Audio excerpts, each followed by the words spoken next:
Welcome to the third training module for Student Government's Annual Allocations. In this module, we'll take a look at the process for developing your program budgets, including an overview of eligible events and programs, prioritizing your budgets, the criteria the committee uses in evaluating budgets, adding budgets to your annual application, and how to submit your final budget. Eligible budgets will come from RSOs. There are several categories of organizations that have alternate funding sources and will not submit budgets through this annual process. New RSOs, RSOs in the Program Coordinating Council, and sports clubs are not eligible for ANAL. Additionally, RSOs that are part of the Coalition of Academic Teams will only submit budgets for recruiting events and on-campus programs, not for travel or competition. Eligible organizations will be able to submit budgets for public events and programs, operational costs for running organizations, as well as travel occurring early in the fall quarter. Travel occurring after 5th week of fall can be funded by SGFC's Travel Fund and won't be considered through ANAL. Likewise, capital expenses for the acquisition of equipment and materials for ongoing use, private events not open to the campus population, and donations to outside organizations are not eligible to be funded through ANAL. Please remember that the Community Service Fund is also accepting annual allocations budgets through this same process, so your community service projects and community-based events are eligible to be funded by CSF. Your overall annual allocations application will include separate budget submissions for each of your events. We will regularly use the term event to refer to each of your budget entries for ANAL, but programs and operational expenses are also eligible for funding. For events that recur weekly or quarterly, you can choose to submit a single form, or you can break them down and submit individual budgets for each occurrence. The method you employ will depend on how you choose to rank those programs. For example, if you have a quarterly film series, you may combine the screenings into one single budget with a single ranking, or you may choose to rank fall and spring events higher than winter, for example. In this case, you would submit a separate budget entry for the winter screening so that you can rank it separately. You should take note that for recurring events, the committee will typically subsidize only a part, expecting that additional occurrences should be supported via fundraising. Weekly events where you are requesting food, in particular, can be expected to require substantial fundraising. When deciding what budgets to include, it is important to make sure that you have all of the necessary information that you'll need to develop a comprehensive budget. Since budgets funded by ANAL can't be submitted to SGFC later for additional funding, you want to make sure that you have a complete picture of the event and a budget that will accommodate all of your needs if you plan to submit it to ANAL. For each budget you plan to submit, you should make sure you have attendance estimates. These should be based on previously held instances of annual events or attendance at similar events you've held in the past. These figures will factor into the cost guide-based ranges for certain of your expenses, as well as an overall picture of the cost per participant breakdown that the committee may examine. Proposed dates, times, and locations. Obviously, at this early stage, you are not able to commit to dates or reserve space for most of your events, so this information is intended to give the committee a picture of how your programs will factor into your overall program schedule. You should include information representative of how you'd like to schedule each event. Adjustments to these items are to be expected as you put together your programs in the next year. A list of expenses. Making sure you understand all of your costs and program needs is vital to having a successful annual allocations that will effectively support your activities in the coming year.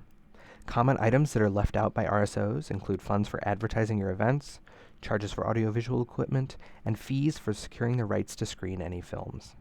Your experience in planning events and the support of your RSO advisor are particularly helpful in making sure you've covered all foreseeable costs. As most programs submitted through ANAL are indeed annual, the system will pre-populate your submissions from last year for inclusion this year. This helps you make sure you're not forgetting any components. If you found any additional or unforeseen costs as you put together your events this year, you'll want to make sure to adjust your budgets for next year. A list of potential speakers. Working in advance means you won't always know who your panelists or lecturers will be.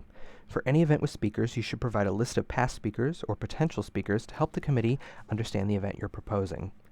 As with logistical details, changes to the speaker lineups as you're planning events next year are expected. You should use your experience with past speakers or research about proposed speakers to develop estimated costs for honoraria and speaker travel.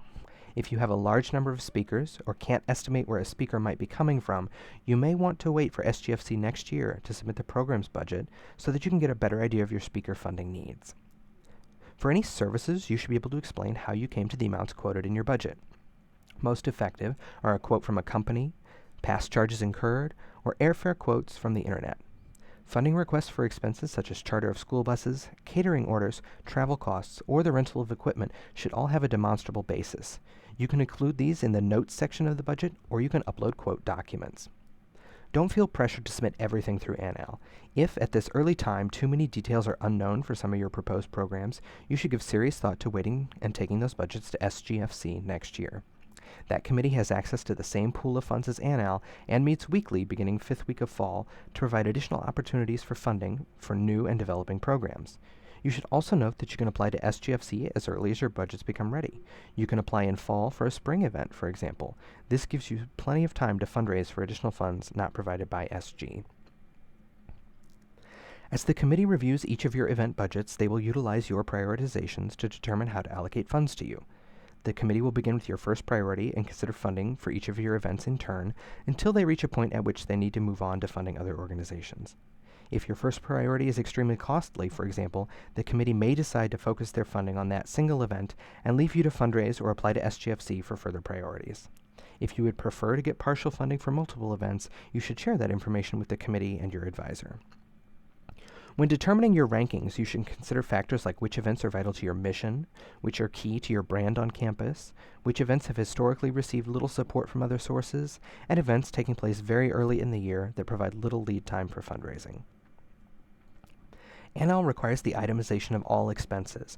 No line items for undifferentiated sums, such as extra money to have on hand for unforeseen costs, can be considered. As you develop your individual event budgets for inclusion, you'll want to make sure to keep in mind the SGFC Guidelines and Cost Guide. These documents will help you make sure that the funds you're requesting are in line with what the committee is able to fund. Some highlights include the inability of the committee to fund closed events that are for your organization's membership only, donations or giveaway items like branded goods or t-shirts, a prohibition against funding honoraria to UChicago faculty or staff, and the preference for free venues on campus over those with a cost, where there is no demonstrated need to use a venue with cost. The cost guide will also provide you with dollar amount ranges the committee can consider funding for many types of expenses, like food, publicity, and travel. To begin to build your annual budgets for the committee, you should log into the funding website at rsofunding.uchicago.edu and navigate to the Review Submit a Budget page. For information about accessing the funding website, please review our training module about the funding website. If your organization applied for Annual last year, you will have pre-populated budgets here, so make sure to review and update them or to delete them. The system will not allow you to submit your budget until all pre-populated events have been addressed. Submitting a brand new event is as easy as clicking the Add Event button. You can update any of your budget drafts as often as needed before you submit your final budget. In this example, we'll edit a budget draft for Annual training. Each event or program will have its own budget entry, so you begin with the name of your event or program. Then you will select the committee this particular event is for, either Annual Allocations or the Community Service Fund. You will also need to indicate your priority ranking for this budget. Date, time, and location proposals for the event are next. For administrative or operational expenses, you can include a date when you would first need access to the funds. If an event is recurring and you are submitting expenses for multiple instances under this single heading, it's vital to select the correct frequency description so that the committee can clearly understand your budget. You can select weekly, monthly, quarterly, yearly, or other. Locations are tentative at this point, so select a space that would meet your needs that you would like to use. They don't need to be reserved at this early stage. The description field is next and is very important. This is the field that lets the committee understand the nature of the event, your goals for the event, and your intended audience. Your descriptions don't need to be voluminous, but they should allow committee members unfamiliar with your RSO to understand the event. Next come a series of checkboxes which help the committee understand a little bit about your event's history and previous funding sources. For expected attendance, you should be as accurate as you can. If you are hoping to expand event participation from the past, please make a note to that effect in the description or member notes section. Significant increases warrant a description of enhanced marketing efforts to reach the new goal. Anticipated admissions asks you how much you plan to earn from ticket sales if you're charging admissions for your event. This box should reflect the total dollar amount in ticket sales anticipated, not just a per-ticket cost.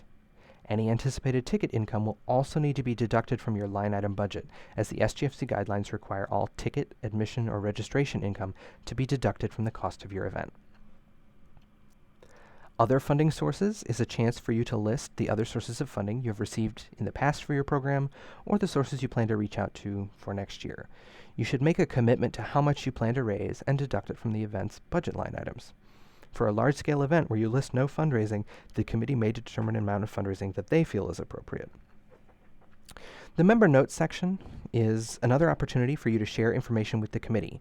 Here you can add info about event recurrences, potential speakers, changes in attendance goals, or anything else you'd like to share. With all of that information supplied, it's time to take a look at your itemized budget for the program. Remember, you're creating one of these event profiles for each event or program, so limit the line items to the program at hand. For each line item, you should provide a brief name.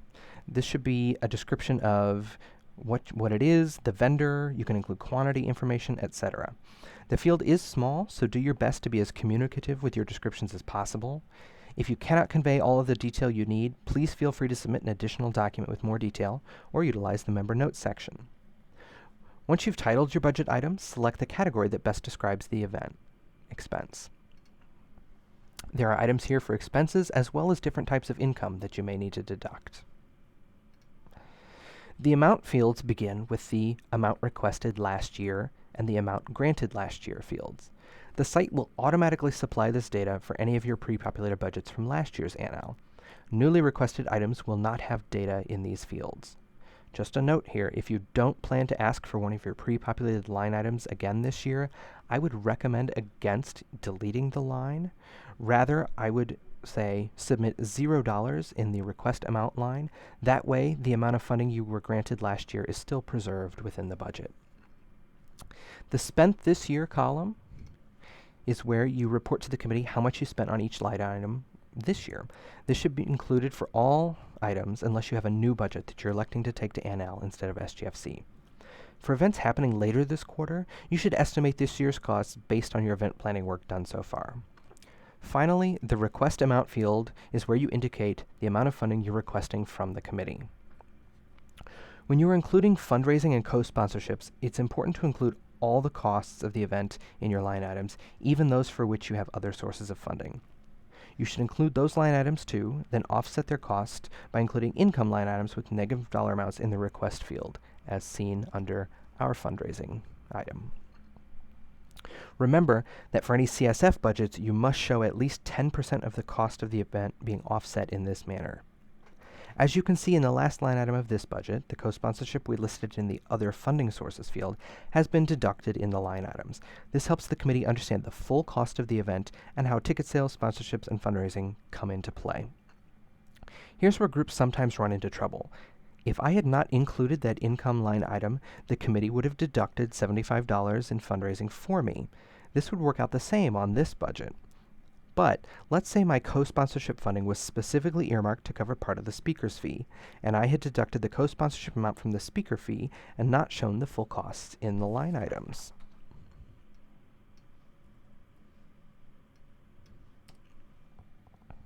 By deducting the co-sponsorship directly from the speaker line and not having a separate income line, the committee would think I hadn't factored in that income. When the committee now deducts $75 in co-sponsorship that I didn't include, the budget actually reflects less than the funding needed for the event. So, make sure your fundraising commitments and ticket sales don't get double counted. Include the full expenses for the event, and then offset your fundraising or ticket sales.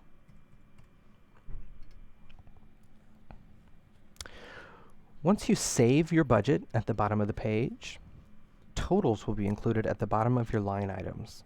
This is a good place to double check your budget and make sure it represents everything that you need.